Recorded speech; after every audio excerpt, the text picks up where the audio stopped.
Hello and welcome to the Superintendent's Office, a show dedicated to spotlighting the great things happening in the public schools of Robeson County. I'm Tasha Oxendine. Joining us today we have a very special guest, the new superintendent for the public schools of Robeson County, Mr. Tommy Lowry. Mr. Tommy, welcome to the show. Thank you, Ms. Tasha. It's good to be here. It's wonderful to have you. It's a new school year and I understand the school year is off to a great start.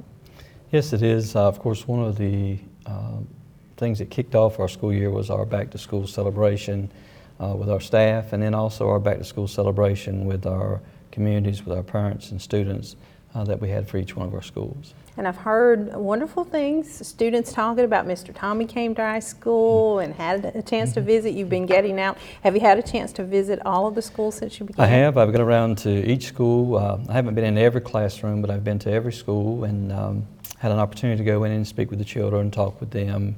My plans is to get around to the schools each month.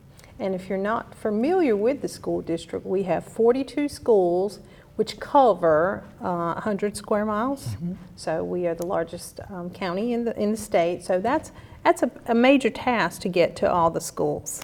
It takes some time, but when I go in, I'm telling the principals, come on, follow me. And we're trying to get into, the classrooms as many as I can within that short period of time. And I'm usually getting to about 7 or 8 schools a day. Okay. You're no stranger to education. How many years do you have in education? I've been in education as far as teaching, working as a principal, assistant principal, and then down at the central office a total of 38 years. And do you come from an educational background family? Yes, I do. My mother was an educator for 38 years, and of course she had sisters that were educators also in the public schools of Robeson County. That's wonderful.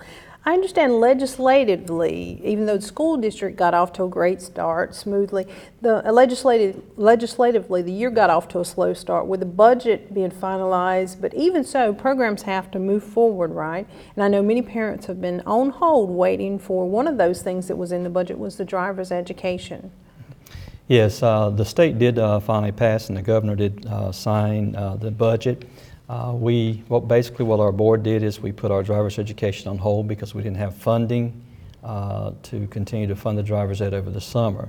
Now that the budget's been passed, we are putting a plan in place with our Board of Education to start up our driver's education again for all of our students.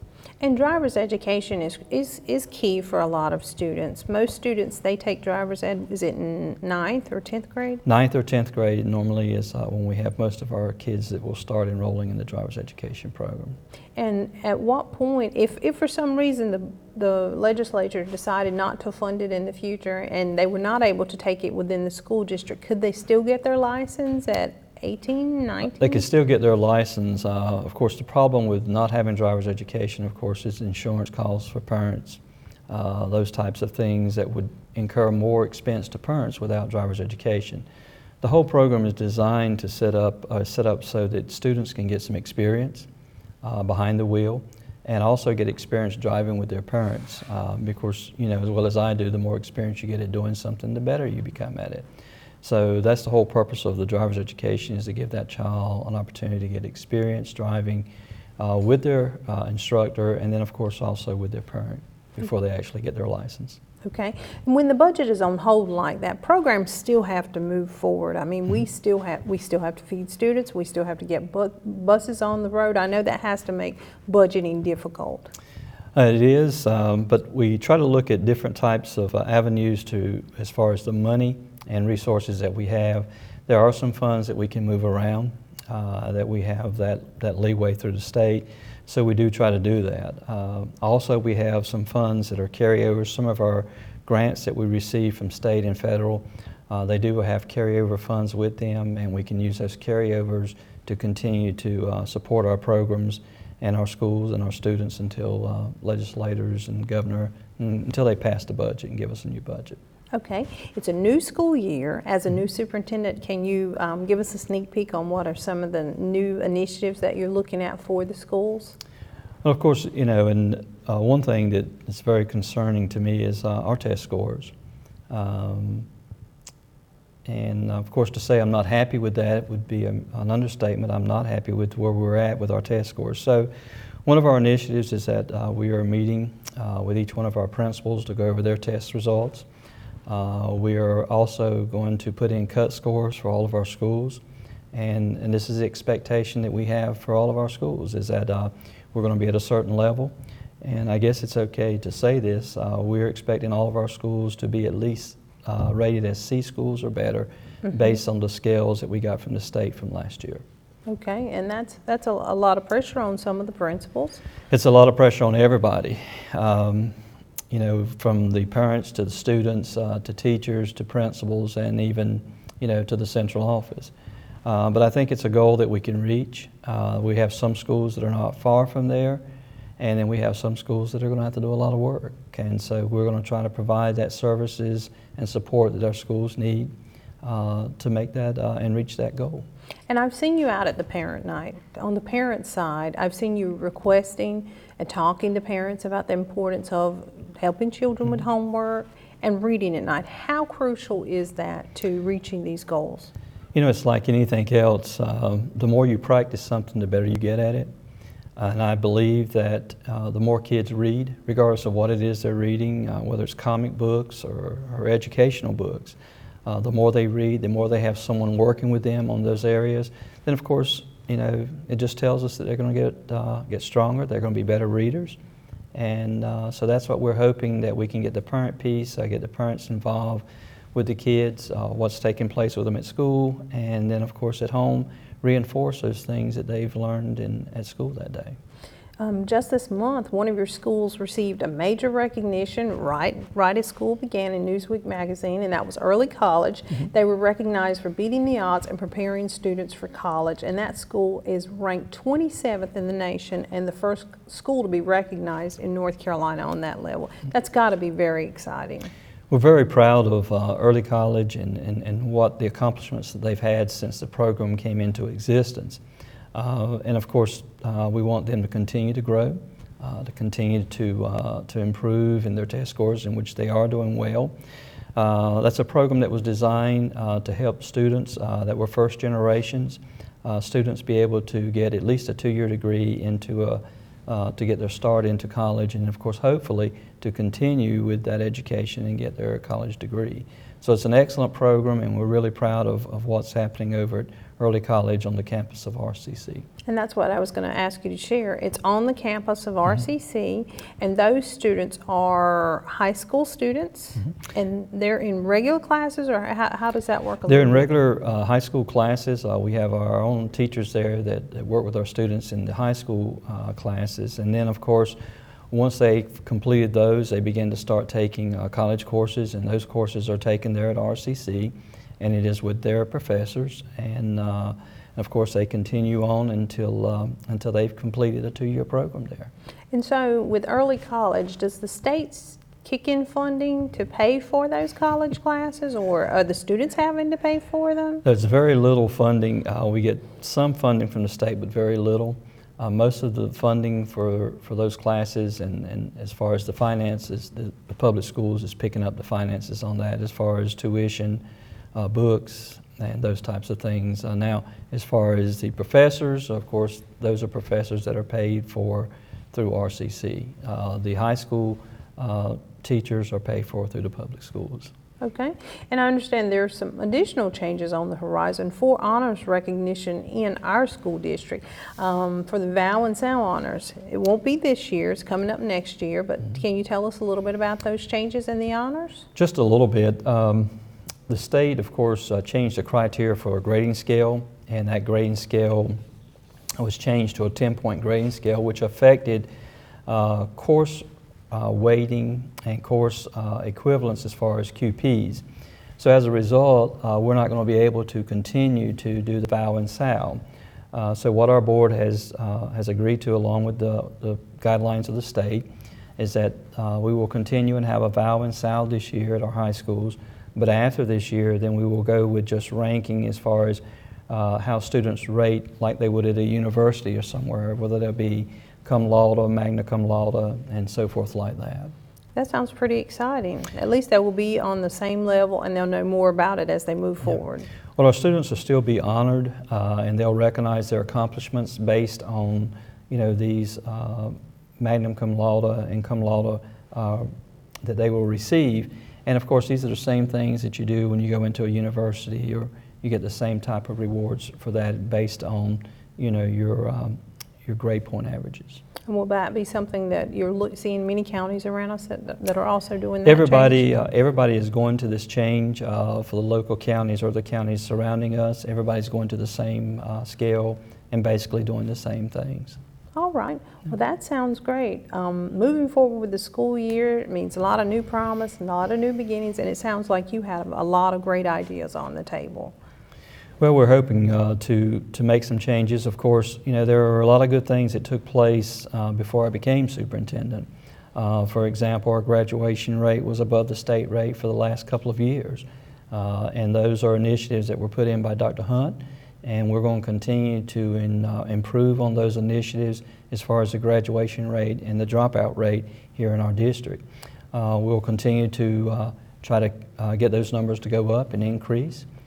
We have a LAP program which was started several years ago that I think we'll continue to work with that and hope that that's going to continue to improve our dropout rate and our graduation rate in our county. Well, it sounds like you have a very succinct plan for moving the district forward, and that's very exciting.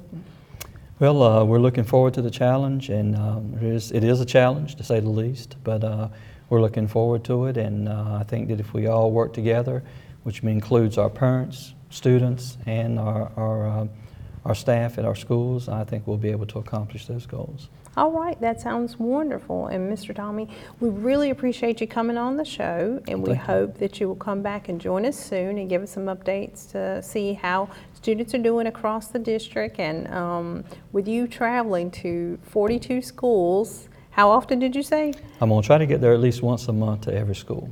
Would you travel into 42 schools? You are really staying on the road a lot. But we commend you for your efforts, and we just welcome you to the school district, and we know you're going to do a wonderful job. Well, thank you. Well, thank you for coming to the show.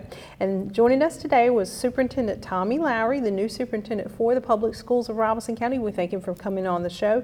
And coming up next, we will have Miss Amy Haigler, who will join us to talk about the Parent-Student Center. Stay with us. I travel a lot in North Carolina. My weekends take me from Raleigh to Charlotte and everywhere in between. That's why I take the train whenever I can. With the train, I don't have to fill up the gas tank. I don't have to sit in traffic all day. I get to the station, grab my ticket, and go. It's that easy. I load up, I sit back, and I let someone else do all the work. I can talk to my friends, sketch, work on my website, or take a nap if I want to. It's simple, stress-free, and that works.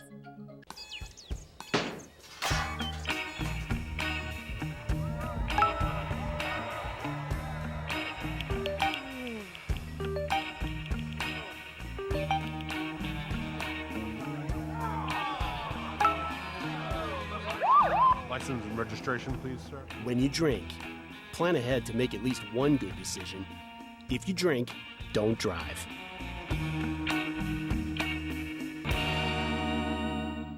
Life's taught me a lot, and I'm ready for more. Well, you're not the typical kind of candidate that I hire. But you are exactly what I'm looking for. Your company could be missing out on the candidates it needs most. Learn how to find a great pool of untapped talent at gradsoflife.org. Oh, this must be super embarrassing. Let me get that terrible driver I just got pulled over look. Wait, click. Perfect.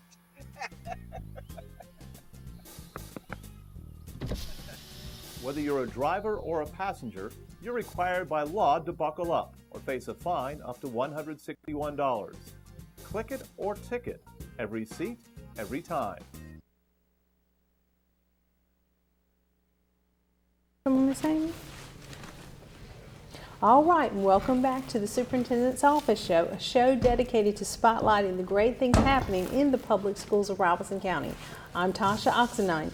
Joining us today, we have Miss Amy Haigler. Miss Amy is the coordinator of the Parent-Student Center for the public schools of Robeson County, and she has one of the best jobs in the whole school district. Miss Amy, welcome to the show. Thank you. Glad to be here. First of all, tell us, what is the Parent-Student Center?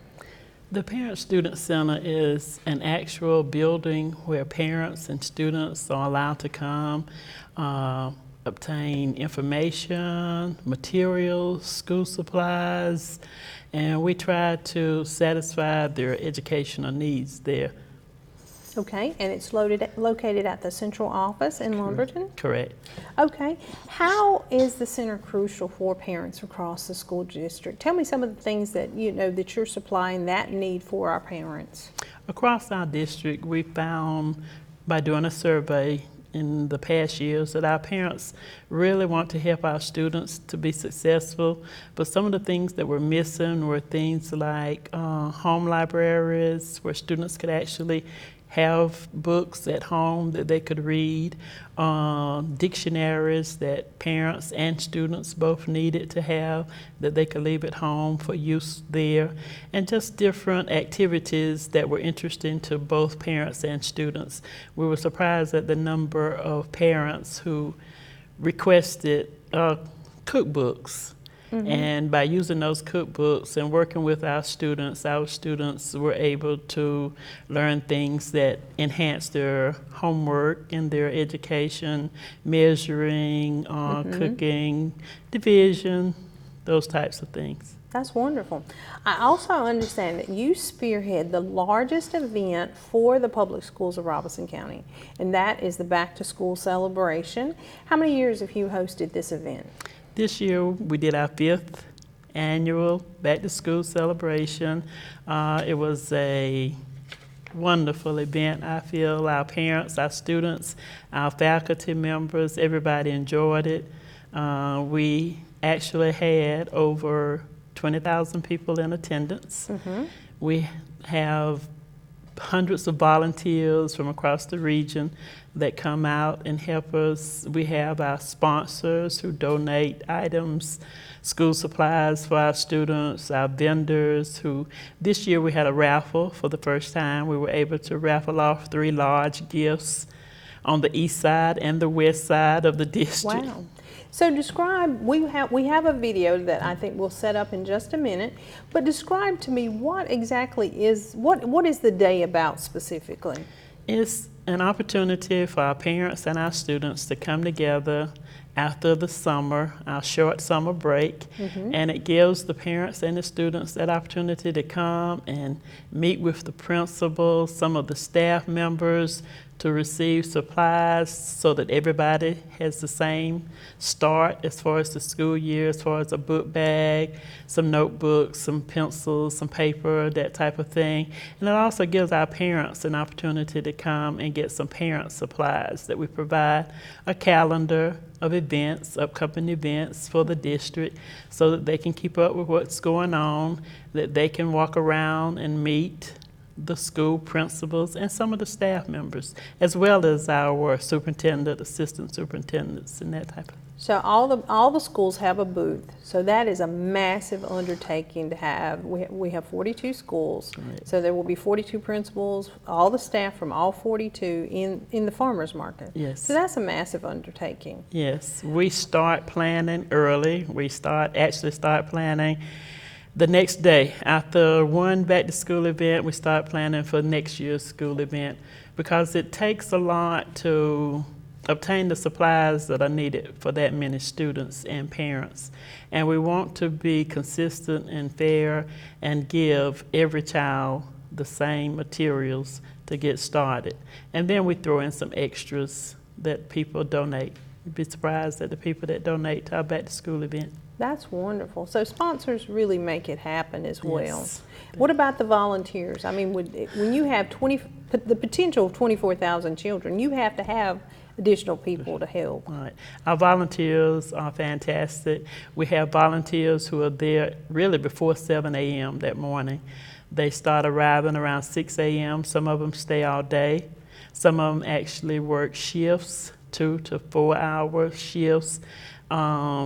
We have our vendors who for the last 2 years have provided lunch for all of the volunteers. And we're talking 200 plus volunteers at any one time. Wow. That's tremendous. I think we have some video to show exactly what the back to school celebration looks like. So can you tell us what are some of the things that we're looking at here? Here we see parents and students talking with administrators. You see the book bag that's being presented. You see our schools are arranged so that the feeder schools are actually close to our high schools. You see our superintendent in that last shot. Here you see some of our students and parents just moving around. It looks like it is really an exciting event. How does it impact the students? I mean, I know for smaller children, they have an open house, but this gives them an opportunity to get out there and meet the principal and talk a little bit about, and maybe does it sort of, I mean, it could even be a calming situation for children who might be hesitant to go back to school. Right. It eases some of the anxiety that they feel before that opening day. At least when they arrive on the campus, they can say, well, I met you at the back to school event, or I know our principal, I know what he or she looks like. I had an opportunity to talk with them, my parents talked with them, and it eases, like I said, a lot of the anxiety of a first day at school for a student. Okay. You also host the second largest event each month. You host the monthly parent night. Tell us a little bit about that. Each month we have a monthly parent night, which we have actually turned into a family night. Parents and students are invited, and we invite a presenter from across the district, usually. Sometimes we have community people, to come in and present to those parents and students information that will be vital as far as the student's education is concerned. And what are some of the exciting ones that you have coming up this year? This year we're having technology now and then. It's going to be a competitive type of event. I understand that the presenters are going to do some games. There will be Mr. Everett Teal and the staff from the technology department. We have Miss Sandy Carter, who's going to do holiday art. She's going to actually work with the parents and the students to make holiday pieces. We have Mr. Nick Baffaro, who's going to do healthy tips for everyone. We all want to get healthier. We have our arts, our math, our science, and social studies supervisors who are going to do different topics. We have Miss Sandra Evans, who's going to talk about Read to Achieve and keep parents informed on that initiative across our district. So we have an exciting year planned. Ms. Jadelle Hawks, who is our student and counseling supervisor, is going to talk with our students about test anxiety. You know, we get a little nervous, a lot of us, when it's test time. So she's going to talk with parents about how we can go into that test-taking mode or that test-taking atmosphere and not be quite as nervous. Okay. And so anybody can attend the monthly parent night. How do they go about doing that? Because of our limited space in the district, we ask that parents and our students register to attend. So far, our seating capacity is about 700. So we take the first 700 parents and students that register with us. We ask that they call, email, fax us the name of those persons who would like to attend. Okay. Why is parent involvement so important to the education of a child? Our research tells us, and our parents and throughout our surveys tell us, that their children achieve more, do better, they are less likely to drop out, they are more likely to like school, to graduate, and to make lasting relationships when their parents are involved. They see that as the parents' way of letting them know that education is important. And I've been to several monthly parent nights, and I see the interaction between the parents. You know, you might have someone talking about social studies or whatever, and the parents are helping the children with everything. That's got to be transformative for our district to see the parents, you know, because not everybody knows how to work with children. You know, people don't come out with a guide on how to be a parent, much less how to be an educational, supportive parent. That's correct. So we try to be there to provide that support. We found out a couple of years ago that our a lot of our homes were lacking dictionaries, so we tried to put dictionaries in place at our homes. A lot of our parents requested what we have termed a parent homework dictionary, and we also have a parent homework encyclopedia. One is a hard copy. It's actually a book that parents can go to for quick answers for questions that students might bring home. The other is actually a CD that parents can use, and it guides the students to answers for questions that they might have concerning their homework. So that has been a vital tool for our parents. And I know this is especially crucial because, you know, at the monthly parent nights, I see a tremendous number of parents who are grandparents. Correct. Who are raising grandchildren. Yes. And I know I have a 5th grader, and I have to go on the internet and search and try and figure it out myself. So I can't imagine you have grandparents who are in their 80s. Right. So I know this has got to be so crucial for them. Right. We have a lot of grandparents and even great-grandparents who are raising their children, and the things that they are requesting, the educational support, the activities that they need for their home libraries or to help their children at home, those are the type of things that we're trying to obtain for our parents. A lot of people would probably be surprised at the number of grandparents that we have that actually attend parent family night, and then they'll call back the next day and say, you know, I saw this material on the table. I was only able to get one item, but if you have another one of these, could I come by your office? And if we have it, we make sure that they get it. And so if parents have a need across the county for parental support, supplies, homework activities, tell me some of the things that you can help them with there on site. On site, we have encyclopedia usage, we have dictionaries, we have CDs, we actually have games, educational games that they can take home and use as a family group, as a unit. We have book bags, of course, we have the school supplies, and just various resources at various times that they can call in and or come by and obtain. And to get more information, tell me where they call. Tell me a little bit about how do they contact you? Okay, they can contact me, Amy Haigler, at area code 910-735-2190. And that is located on Highway 711-72 at the school board, the central office. That's correct. All right. Well, Miss Amy, we really appreciate you coming on the show. And Miss Amy always looks fabulous, even though she coordinates the largest events in the whole school district. And it makes so much of a difference because, you know, we see children getting on the bus, getting off the bus, but to actually see you bring the parents together makes all the difference. All right. Well, thank you for coming to the show. And with 24,000 talented children, there's always something going on in the public schools of Robeson County. Be sure to follow us on the web for news from each school and Aware magazine and on Facebook. Be sure and check out our Aware and see what's happening at each school. And for every reason across the school district and in homes, there's always a chance to read. So if you have the opportunity to read to a child, do it. You never know the difference it'll make. Thank you for joining us.